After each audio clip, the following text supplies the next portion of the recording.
මට දැන් ඉස්සර වගේ කාටවත් ආදරය කරන්න ඕනේ කියලා හිතෙන්නේ නැහැ. තව කවුරු හරි මට ආදරය කරන්න ඕනේ කියලා හිතෙන්නෙත් නැහැ. දවසේම වෙච්ච දේවල් කා එක්ක හරි බෙදා ගන්න ඕනේ කියලා හිතෙන්නෙත් නැහැ. කැමතිම මිනිස්සුන්ගෙන් මැසේජස් කෝල්ස් එනකල් ඇස් මහන්සි කරගෙන බලාගෙන ඉන්න ඕනේ කියලා හිතෙන්නෙත් නැහැ.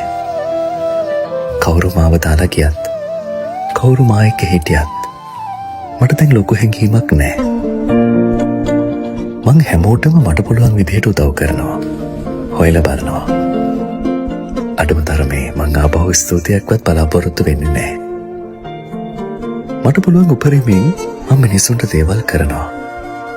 මං මේ මිනිසුන්ගේ ජීවිතවල මට අදාළ කොටස කරලා සතුටින් ආපහු හැරිලා ඒ ජීවිතෙන් බැහැලා එනවා. මට අතාරින්න බැරි දේවල් නැහැ. තදින් අල්ලගත්තා කියලා ලොකු දේවල් නැහැ. මම මොකක් හරි හේතුවකට මේ ලෝකෙට ආවනම් මගෙන් වෙන්න ඕන දේ ඉවර කරලා මට හැබෑ කරගන්න ඕන පුංචි පුංචි හීන ටිකත් හැබෑ කරගෙන මේ ජීවිතෙනුත් බැහැලා යන්න විතරයි මට ඕනේ.